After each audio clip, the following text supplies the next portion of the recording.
Hey guys, welcome back. It's the digestive system. So yeah, pretty interesting. So I'm going to go a quick overview for you to help you out. I want you to turn to page 67 of your books. 67. Now the first part of page 67 of your books is you have to label the digestive system pathway. Now think of your pathway as just one long solid tube.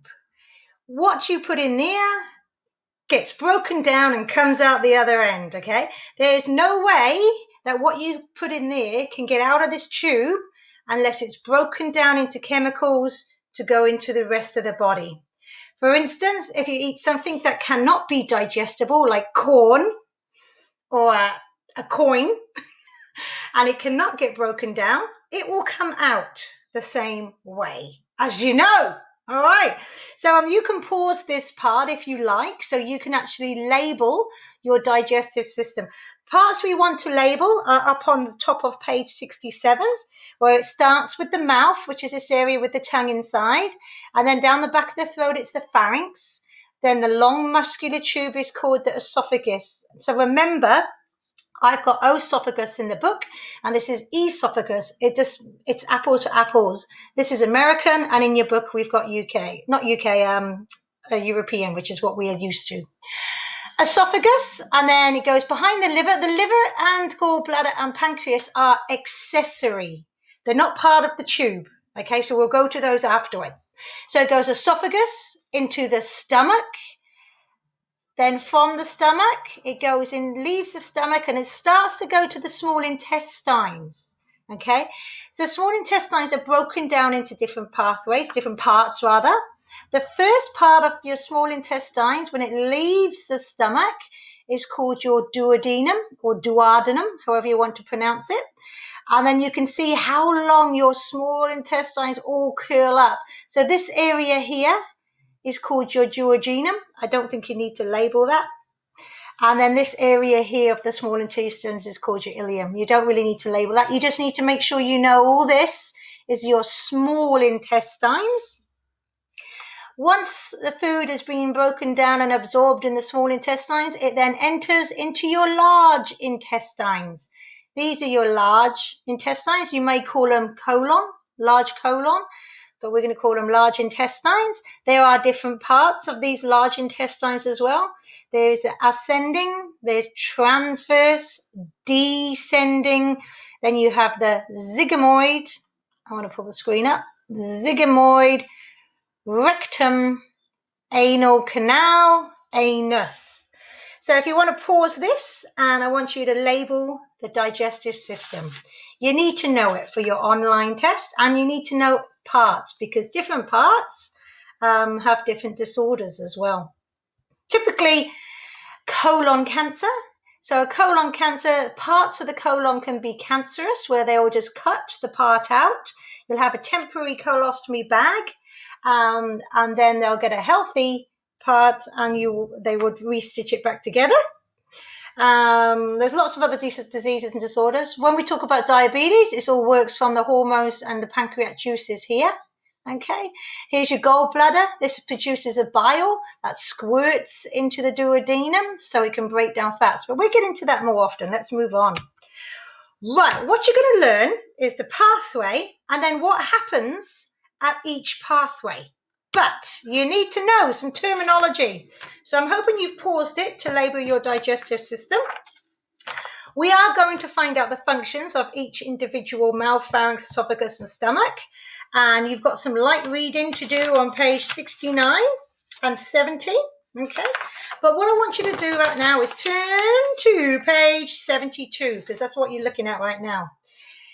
Now, on each part of the digestive system, it has a function. Can you remember when we talked about the bones and different functions of each bone? So a long bone did blood cell formation. It had support. A long bone did ranges of movement. A long bone had attachment sites. But a long bone did not have the function of protection, did it? Didn't protect anything. That's like the skull. This is on a similar way. So these are the terminologies you're going to learn, and they're in your book, and you're going to understand what they mean. And then we're going to find out where these terminologies, where they work in the digestive system. And there's quite a few questions about this on your online test. Some ingestion taken in can only happen in one place. Where do you think on the digestive system that you actually take in stuff? I hope you say it's your mouth. Okay, so yeah, in your mouth, literally, ingestion can only happen in your mouth, nowhere else. Taking in the food. Mastication means chewing. So that's your chewing action when you're breaking down that food and emulsifying that food. That can only happen in the mouth. So mastication only happens in the mouth. You will hear that word mastication. You can get mastication utensils where it breaks the food down before the person puts it into their mouth. And you might hear that terminology if you're working close by people that have trouble swallowing. Now, the word swallowing, the new Latin word for swallowing is deglutition. Deglutition. So that again is in the mouth and the pharynx. So straight away, you're going to learn right now, you're going to ingest your food, then you're going to masticate it, and then you're going to deglutition, swallow it to go into the esophagus. Cool. Right, so get used to using this terminology. Now, peristalsis is wave-like muscular contractions, and that happens in lots of areas of your digestive system. Most of your digestive system is made up of smooth muscle, so you can't control it from its contractions, and it's constantly contracting at a slow pace. Peristalsis wave-like contractions is exactly the same, if I try and give you terminology, if you got a tennis ball and you put it in a pair of tights, but you want the tennis ball to get to the foot of the pair of tights, I'm going to put my hand behind the tennis ball, push the tennis ball down to the foot of the tights, and I've had to do that by contracting behind the tennis ball on the pair of tights. Another one is like toothpaste. You're trying to get toothpaste from the end of the tube to the other side, so you have to squeeze behind the toothpaste so they can get out of the tube. Now that's contraction by squishing one way to force to propel the food, the digestive food. That action is called peristalsis. Peristalsis.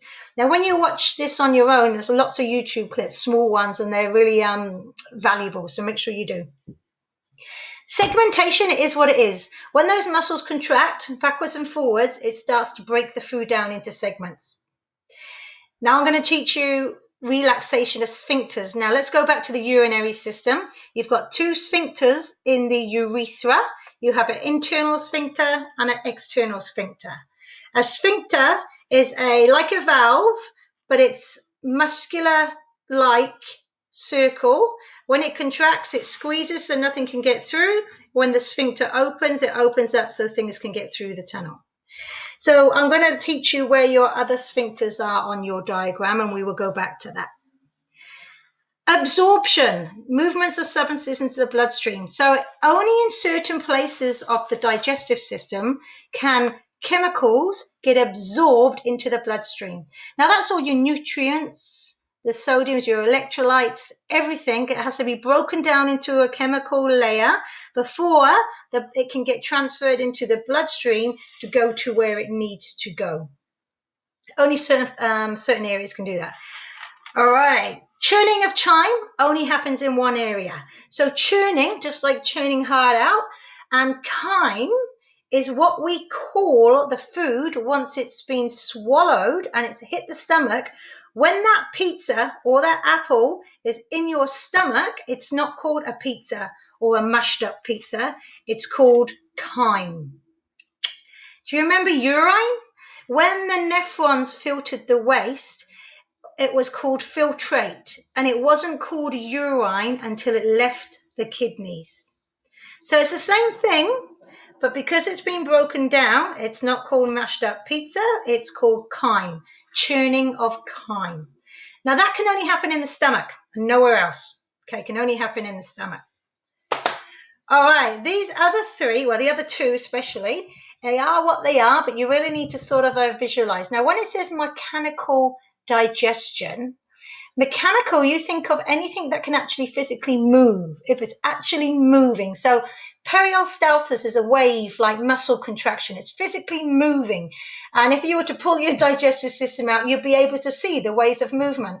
On a lot of my YouTube clips, you can actually see the muscles contracting. So anything that's physically moving is called mechanical digestion.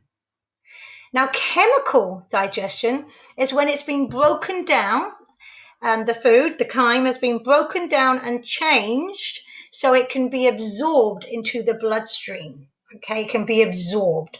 So mechanical is physically breaking down. Chemical digestion is breaking using different acids, using different enzymes to break that food down so it can grab the chemicals it needs to be brought into the bloodstream. And we'll find out where lots of those things happen as well. Last but not least, elimination really only happens in one way, one area, eh? Yeah, you hope. Well, sometimes it can come out there, but no, we're going to talk about elimination, removing of your waste products, which is in your anus. So we're going to find out where these actual functions go when we're talking about the digestive system, areas like mouth, pharynx. So I'm going to get you to go to page 68. Now, I might be going a bit fast, so you can always go back to this, can't you? Oh, and we need to do this part as well. Okay, sorry to change you around, but you need to add into your picture on page 67 these sphincters.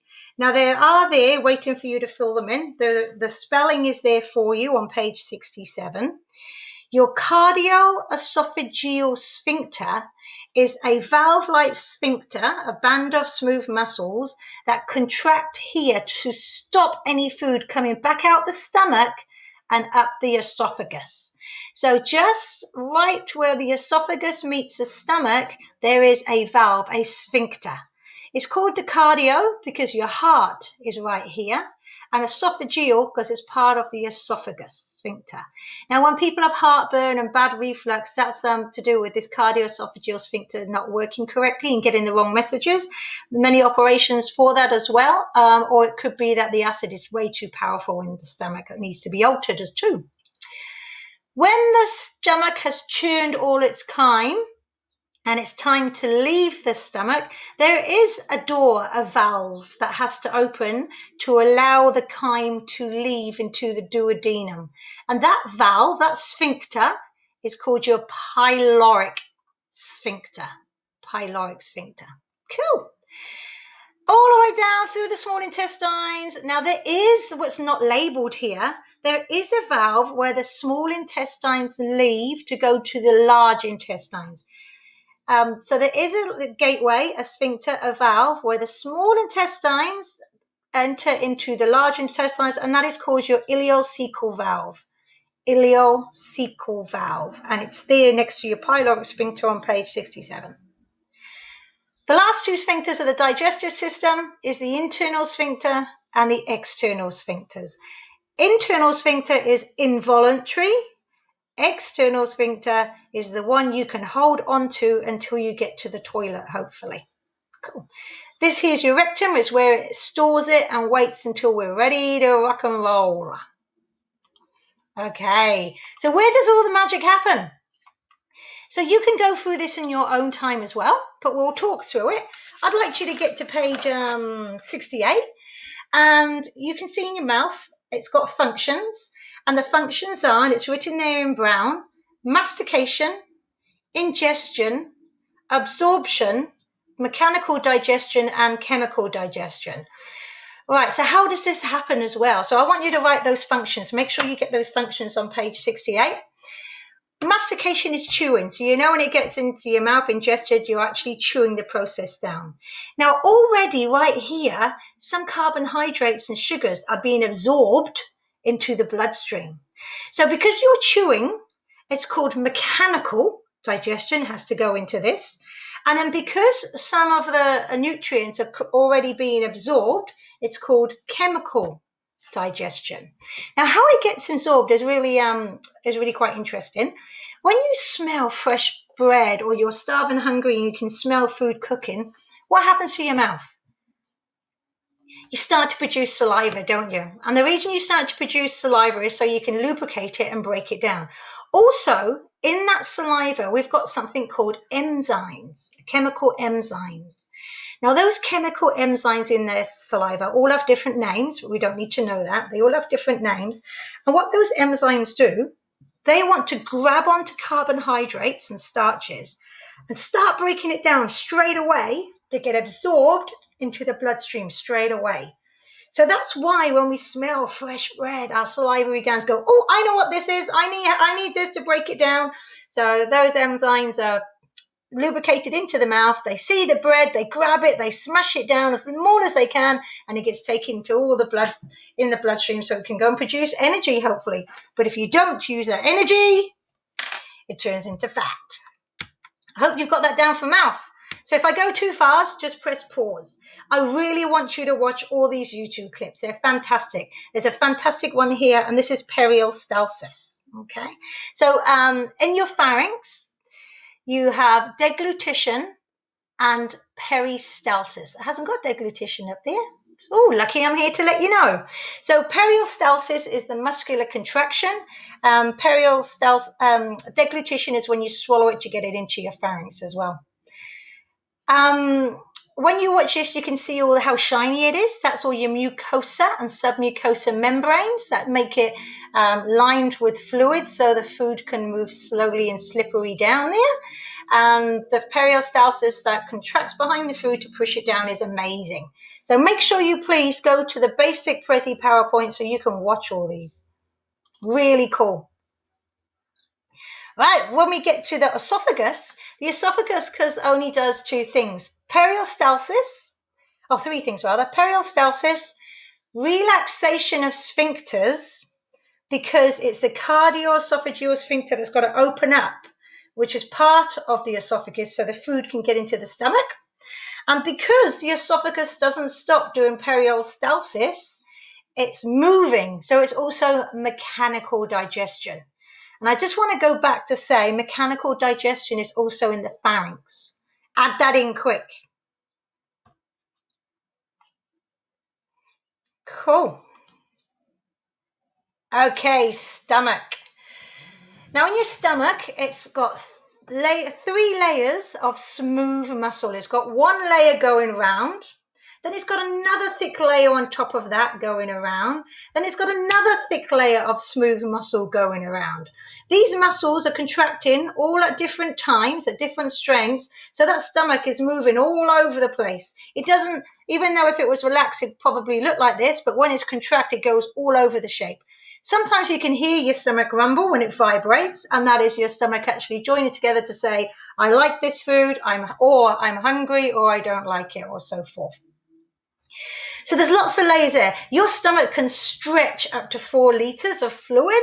Not ideal, but normally when it gets to a certain stretch, it sets off those stretch receptors to your brain to say you're full. Now with the stomach, those stretch receptors have a delay. So you've probably all done it, or you've ate lots and lots and lots of food, and then within like 10 minutes you're going, oh, I wish I hadn't eaten that. Ow, I'm hurting. That's because of that slight delay as well. So like I say, your stomach can stretch. The more you eat, the bigger it gets. The less you eat, the smaller it gets. Okay, what are the functions here? So the functions of the stomach, peristalsis, because it's doing that muscular action, churning of chyme,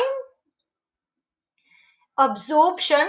Now there's a lot of protein absorbed in the stomach area, which we'll talk a tiny bit about. Relaxation of sphincters, because the pyloric sphincter's got to relax so that the chyme can leave the stomach and go to the duodenum. And because it absorbs, it can do mechanical. And because it's moving with peristalsis and churning, it's, got that wrong way round, didn't I? Because it's peristalsis and it's churning, it's mechanical. And because it's absorbing food into the body, it's chemical as well. Fantastic little YouTube clip to watch there. Now, in your stomach, in the linings of this area here, this is all called rugae. Now, in these folds, these folds have real thick layers of mucosa and submucosa, and certain products that will stop the acids that your stomach is producing from basically eating itself inside out. Your stomach produces acids of a zero point 0.1, which is like battery acid, because it has to break down the food. It has to break down the food. A lot of amino acids, which is your protein meats, are broken down in the stomach because they're hard to break down. And when they're broken down in the stomach, a lot of that protein gets absorbed into the body, which is for building and repairing. So here, there's the functions, and we'll be going backwards and forwards to know about why, what works where, and so forth. So we're just getting through the structure and function at the moment. Now, the small intestines is where all the magic happens. It's probably the most important part, apart from getting it in your mouth. It's the small intestines that absorb all your vitamins and your minerals and some water, all the nutrients that your body needs to live. This is where it happens, at the small intestines. So when you do have a stomach bug, it's not normally in the stomach itself. It's normally from the small intestines, because that's just where most of the food sits for a long period of time. So what's the functions of these small intestines? So it has to have relaxation of sphincters, so that pyloric sphincter has to relax to allow the chyme to go into the small intestines. There is a massive amount of absorption. And because there's absorption, there has to be chemical digestion as well, isn't there? Because there's relaxation of sphincters and peristalsis and segmentation, there is also something called mechanical digestion.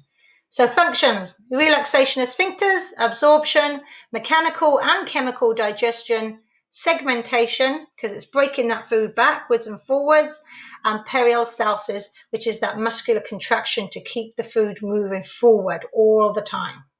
Now we're going to come back, and I'm going to go through what happens in the small intestines, and I'm going to teach you about the villi, microvilli, and the absorptions in the small intestines. But we'll just get through the main functions at the moment. Okay, large intestines. This is where most of the nutrients have been taken out, and the only thing that might be left is definitely waste and possibly a little bit more water. So this will come, it will leave the small intestines through the ileocecal valve, go into the large intestines, go up, enters the cecum area. You can see this is your appendicitis, your appendix here. Goes up through the cecum, up to the ascending large intestines or ascending large colon, across, down, descending, and then it goes around a curl called your zygomoid into your rectum, where it will sit and store until we're ready to release it and eliminate it. So what are the functions here? Peristalsis, mechanical, absorption of water, segmentation, elimination, and relaxation of sphincters. Okay, I just got a little mistake here. It says 15 meters long. It's not, it's 1.5. But I'm going to be coming back to that. Great YouTube clip to watch in your own time. Okay, very briefly, liver. So your liver is not part of the tube. It sits and it's part of your digestive system. Everything you eat, everything the body does, when it gets taken out of the intestines, it goes to the liver to say, is this harmful or not? The liver then is like your chemical factory that says, actually, that's a little bit harmful. So what I'm going to do, I am going to alter it. I'm going to detoxify it. Then it can go back into the body. So your liver is constantly working. You've probably heard of cirrhosis, which is mainly damage from severe alcoholics. The alcohol goes into your body, down your digestive system. It gets absorbed into the bloodstream. It goes to the liver, where the liver is trying to get rid of those harmful substances so then it can go back into your body afterwards. If you overwhelm that, the liver cells will start to die. But that has to be a massive amount, unless it's drugs or so forth combined with that. All the liver cells are called hepatic cells. So you've heard of hepatitis B, hepatitis C, hepatitis D, and how they're all caught differently, and some are deadly. So anything hepatic or hepatitis is inflammation of the liver cells, and some more worse than others. Now, because the liver is working so hard, it makes itself a waste. It has a waste of all those toxins. That waste that the liver is making is called bile. When the liver makes up all this waste, it needs to be stored into what we call a bile duct. And that bile duct is what holds, sorry, I've gone on here. The bile goes and gets stored into the gallbladder. And then when we eat high fatty foods, that acid from that which is called bile, gets released and gets squirted into the duodenum of the small intestines. So when we have high fats, the bile is like a washing up liquid. It will squirt the bile through the bile duct into the duodenum, and all those high fats will get broken down, emulsified. And they get broken down so the body can use them healthily, or that they don't clog up onto people's in the intestines and cause trouble. If you don't have a gallbladder, it doesn't matter. You still get the bile from the liver, and it's all there, just that you don't have a storage of it. So liver, gallbladder, liver makes the bile stores in the gallbladder. When you eat high fats, the gallbladder squirts bile into your small intestines and your duodenum, and it breaks down the fats, just like a washing up liquid and warm water on fats. Now, the pancreas is a triangular organ here. Your pancreas does two jobs, endocrine and exocrine. Okay, so it releases hormones as well as it releases insulin. Okay, now insulin helps control your sugar levels. Insulin also gets squirted, we call it pancreatic juices, into the duodenum of the small intestines. Now, if you've had a large amount of sugar, your pancreas, if working normally, will be able to excrete its pancreatic juices, which does other jobs as well, but then it also produces an insulin hormone, which will then go and capture the sugars and hold on to them.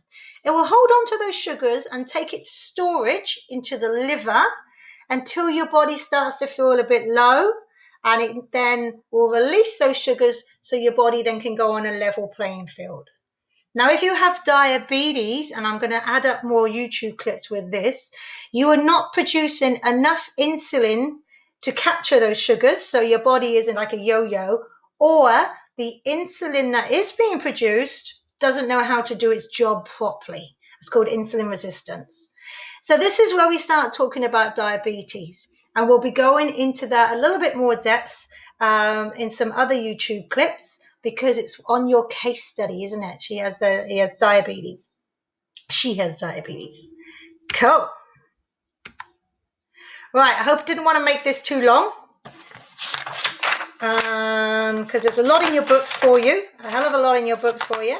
I'll just quickly go to page 74, and then I'll make another more interesting YouTube clip after this, okay?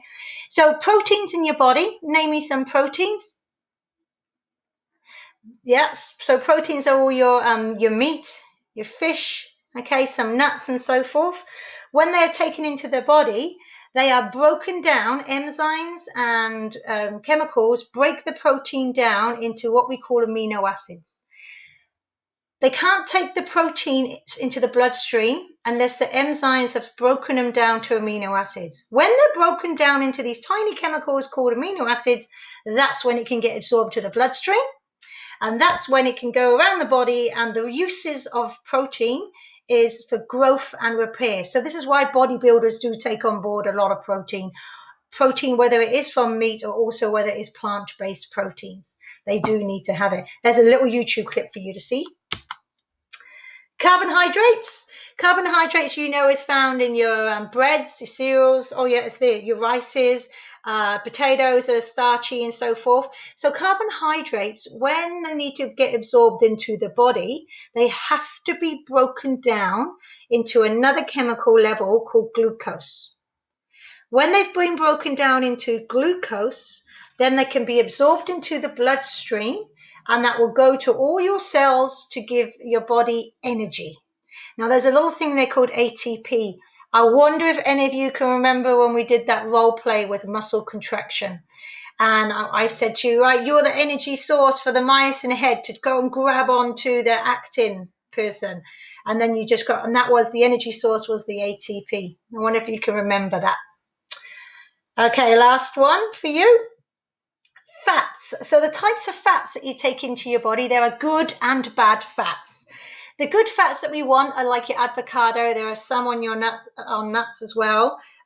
Pastries are not a good fat because they harden into the body. Some animal fats are good. So you do have to have some fats in your body.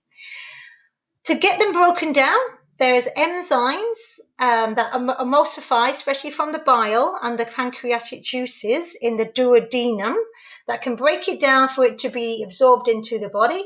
And when it's broken down, it's called fatty acids. So the only one that's got a really long change of name is when proteins are broken down, it's broken down into amino acids that go for body and repair. Carbohydrates are broken down. They're broken down into glucose, which help you for energy. And then this one is broken down into fatty acids, which is used for insulation, formation of the myelin sheath, which you don't know about yet. That's the nervous system, and protection of most organs, which is vital. It's vital, okay? Also helps with that connective tissue to hold the organs in place. All right, guys, I've gone over that whole lesson really, really fast. I want you to do a little bit of your own reading as well. Okay, there's some reading here. I want you to go over this PowerPoint without me talking, all right? Just go through it and read and get an idea. And then when you open up my next presentation, we're going to probably talk about what's happening in different areas. Nice one.